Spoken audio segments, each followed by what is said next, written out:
careers in the areas of consumer experience, marketing, and branding.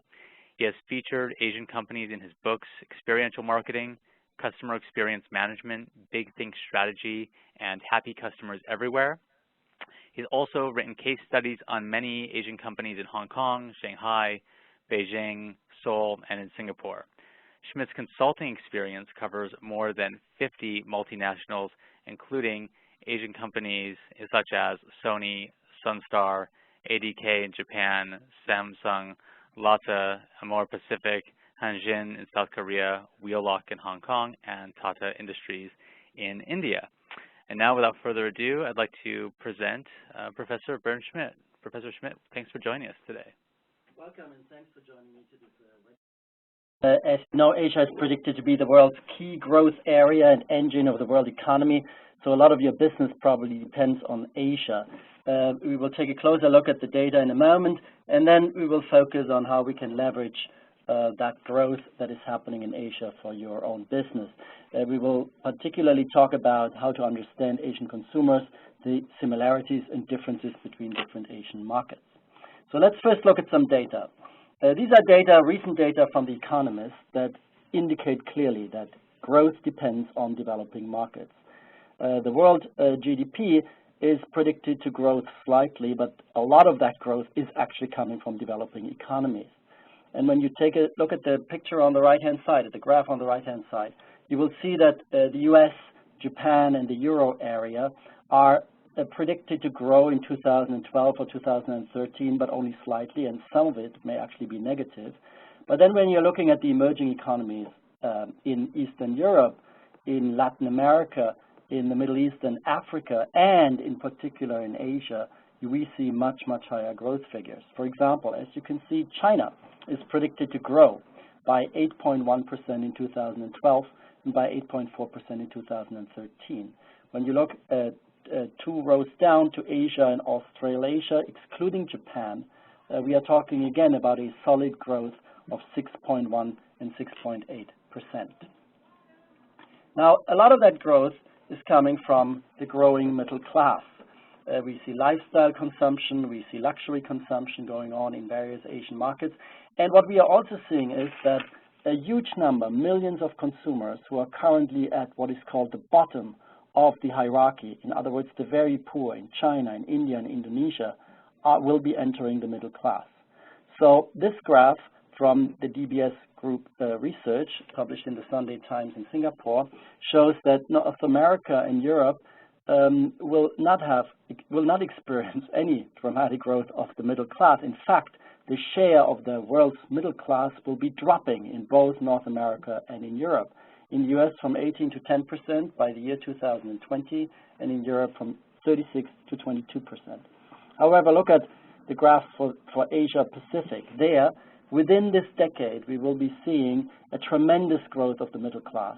And in particular, the share of the world's middle class will be increasing from 28% in 2009 to 54% in 2020. A lot of that growth is coming from 2 key markets, from China and from India. Here you have some data on the GDP for these particular 2 markets.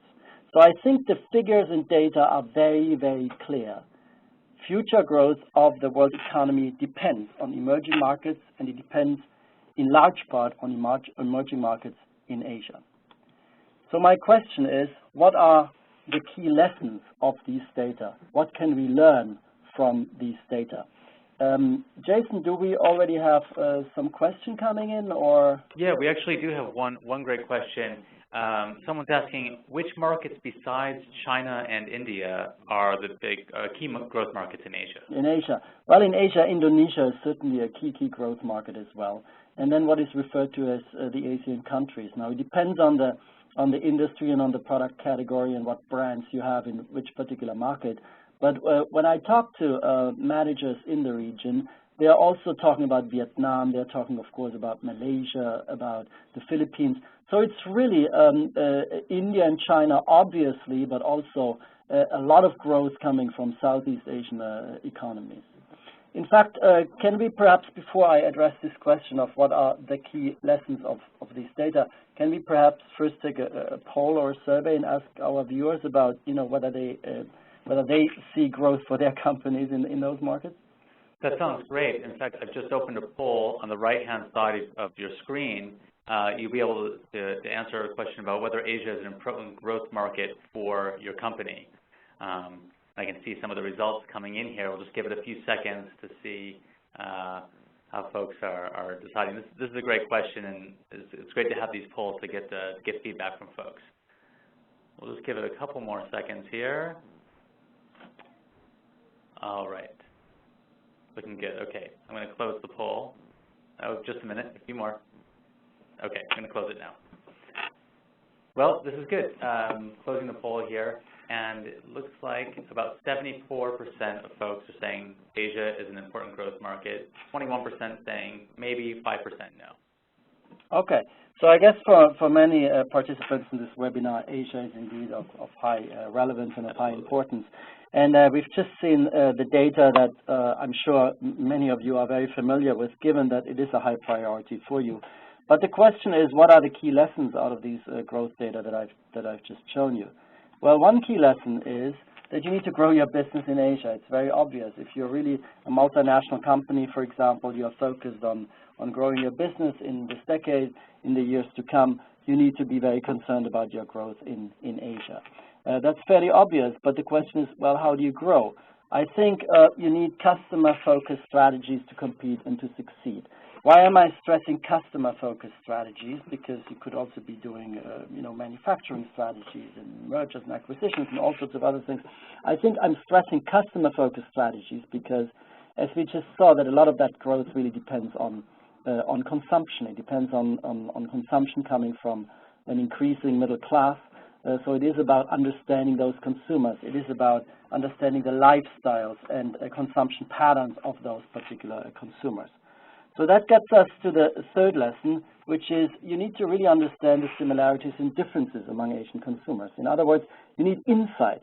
You need insight into how Asian consumers behave, how they behave in retail environments, what new products they prefer, what kind of communications they engage in.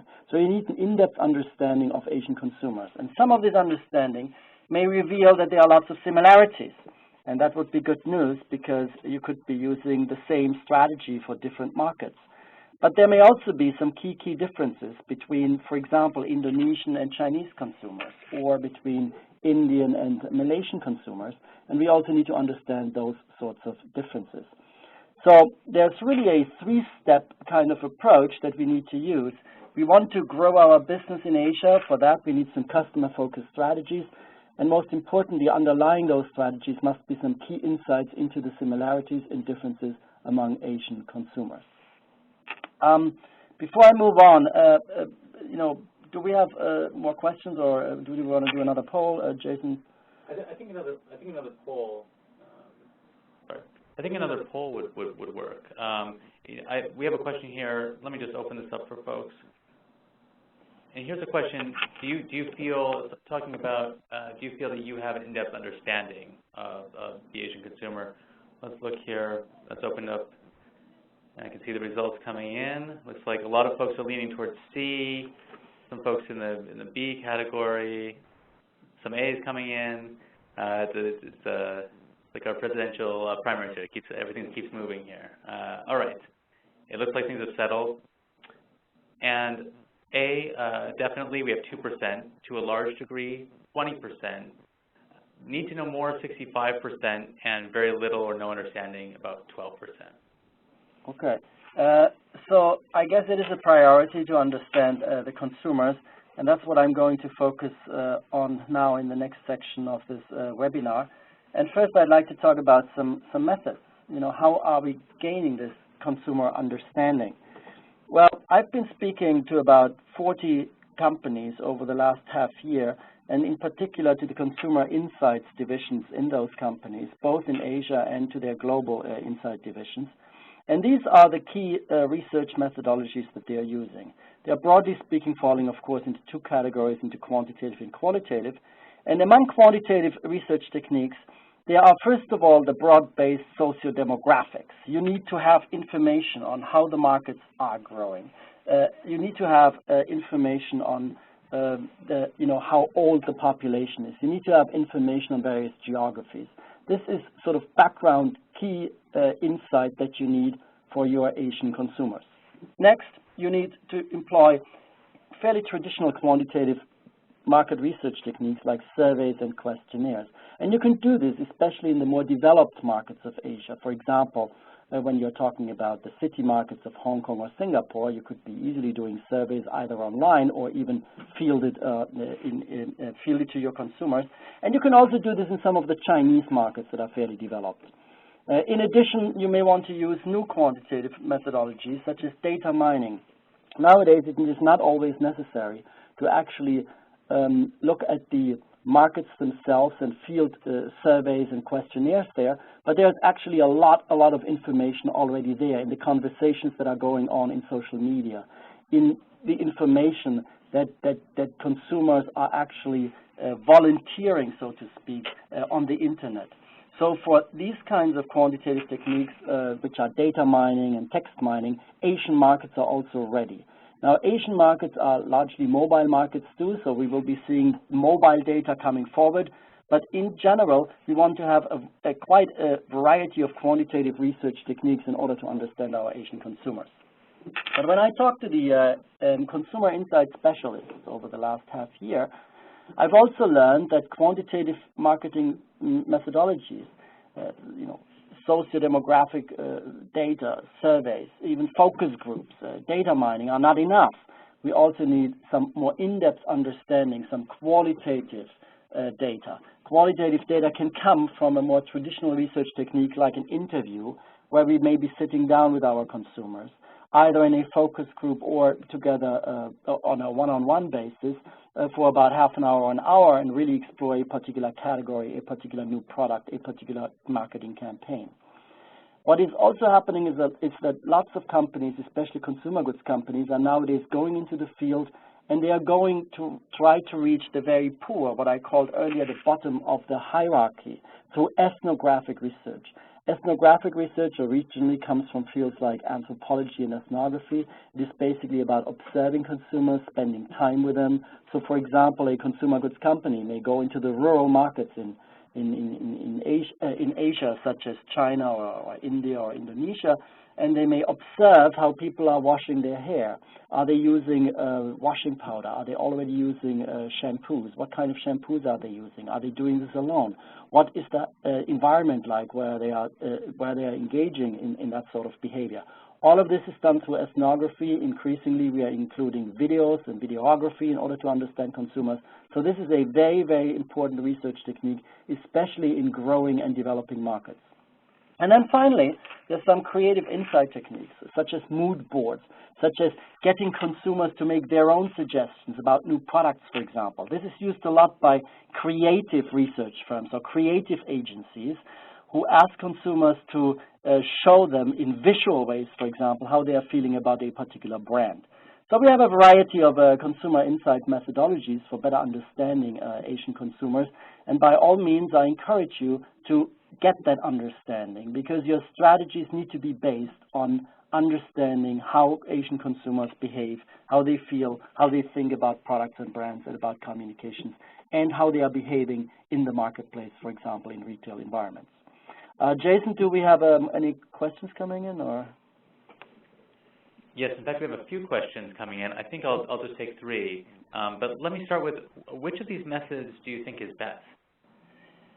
Well, I don't think you want to just use one method. You really need a combination. I would certainly recommend that you do some qualitative methodology in order to get some idea on what's going on in the market. Qualitative methodologies are great for exploratory studies, exploring what's going on, whereas quantitative ones are more for precise data. So you certainly want to combine some qualitative and some quantitative. I would recommend a variety of techniques. Mm-hmm. That's great. One gentleman asked, how strong of an impact does advertising as we know it in mature markets impact the Asian consumer?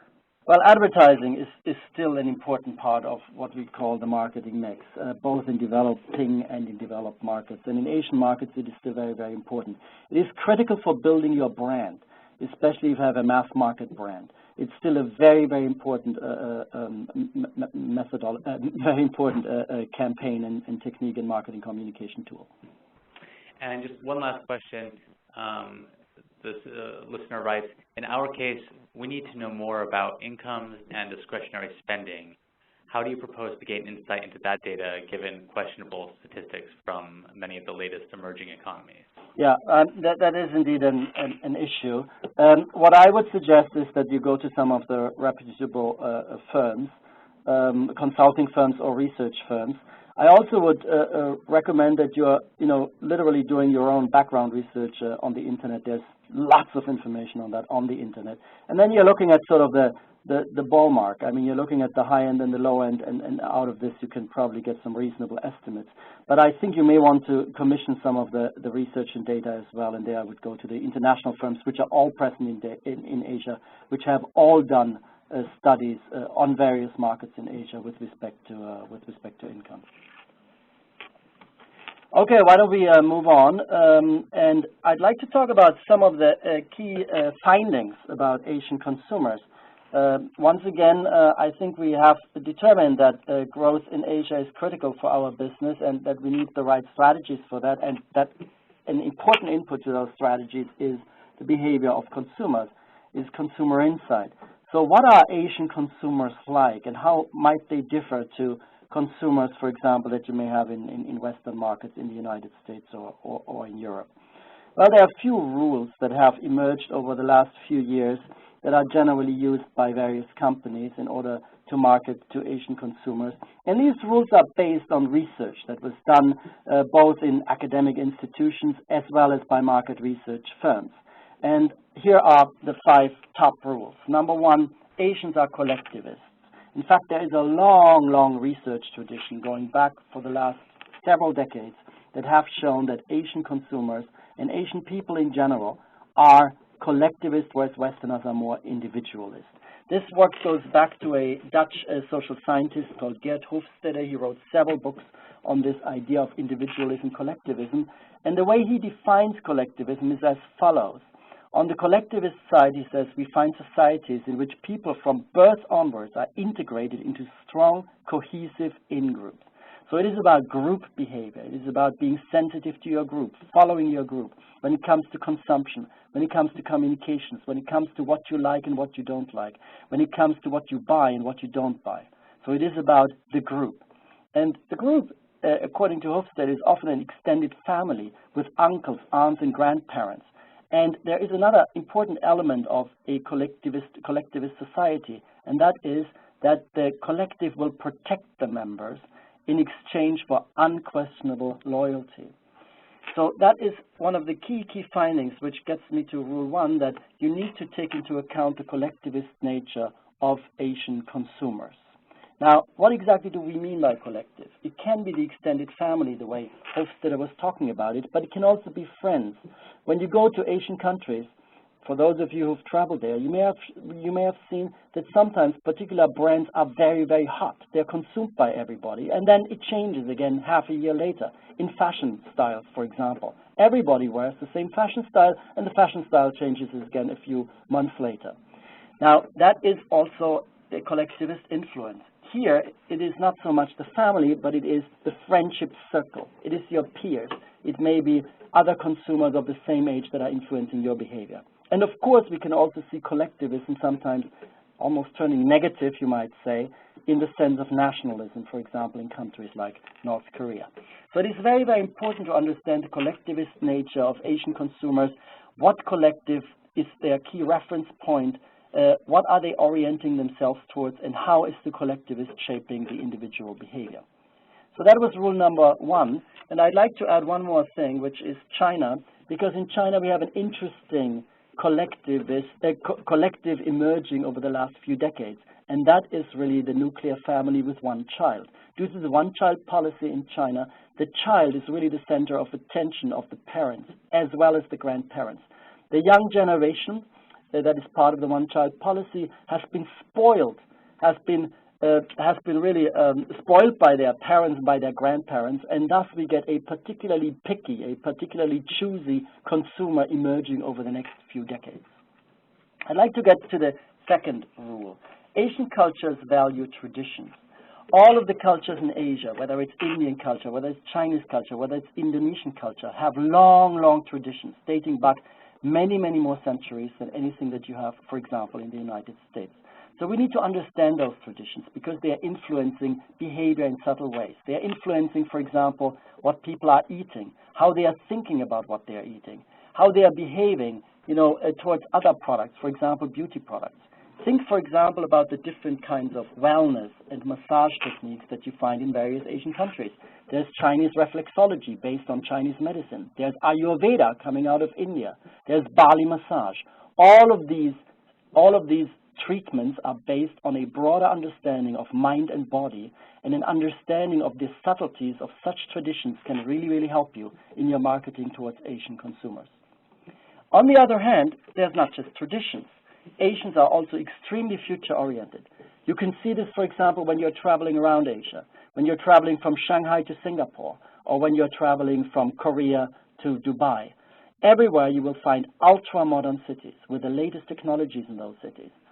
The cities of Hong Kong, of Shanghai, of Singapore, and of Dubai are the benchmarks. That's where every Asian city wants to be. So there's very, very much also a sense of orientation towards the future, making it in the future, not just looking at the past, not just looking at traditions. My rule 3 is Asians love brands. Now this has been shown in numerous surveys, in numerous research done by advertising and communication agencies as well as by research firms. Asians are typically the most brand-crazy consumers all around the world. And you can see this play out in various categories. You can see it in consumer electronics, you can see it in beauty products, but you can most importantly see it when it comes to fashion. Louis Vuitton is one of the strongest brands in Asia. A lot of the sales of Louis Vuitton are nowadays coming from Asian consumers, even in their home country in France, when they are, for example, shopping in France and in other European cities. As a result, the experience for this brand has to be extraordinary. Asian consumers love brands, and they love the right experience around those brands. So, for example, what you have on this image is a crystal pavilion which is floating in the middle of Marina Bay in Singapore. So outrageous campaigns like this are quite appropriate for Asian consumers. Rule number 4, and here I'm talking about Asian women primarily. All Asian women are really fashionistas. They're following their latest fashion. They're following the latest brands. And they're doing that together with their friends. And that is, again, the collectivist nature of Asian consumers. It is true for young consumers. It is true for more luxury consumers. But it is all about fashion and having the latest fashionable, cool product. And here I have, as rule 5, one for men. I think it is not just a stereotype, it is also a matter of a fact, at least that's what the data show, that Asian men are techies. They are very sophisticated with technologies. They always want to have the latest technology. The image of an Asian man with a mobile phone in their hands and the latest PDA device is not just a stereotype. You can see it everywhere in Asian cities. In fact, there has been a huge mobile revolution. And in countries like Indonesia, something like mobile banking is very, very advanced, even compared to the United States. And this is what a typical technology environment might look like. So ask yourself, how can you cut through clutter like this when you have consumers that are extremely, extremely interested in technologies? That is the challenge for you, not only the technology category, but in other categories as well. Consumers in Asia will have numerous choices. It will not be enough just to have the right brand. You need to have the right brand experience. You need to do the right collectivist sort of marketing towards the right collective. You need to make sure that you have the latest technology in your products, that the products are fashionable, and that your campaigns are really, really edgy. Asia is no longer a second market where you can take second products. No, it is a prime market. It is a leading market, and we will be seeing the leading nature of those markets over the next decade. Jason, how are we doing? Are we getting more questions in? Or? Yeah, we have a number of questions coming in, but I think they all sort of lead to one really important question, which is how does one use these insights and incorporate them into their business strategy? Okay, all right.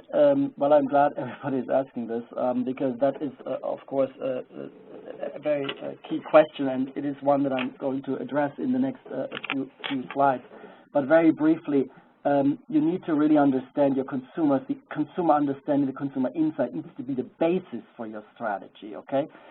So what does that mean based on what I just told you about, what I just told everybody about Asian consumers? Well, first, you need to think collectives, not just individual consumers.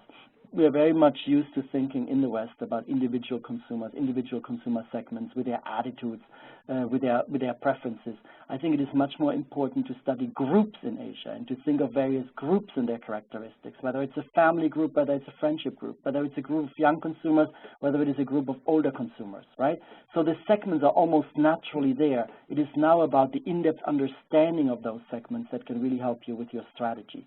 So as part of your strategy, especially when you do your segmentation, think about the right collectives and the behavior of those collectives.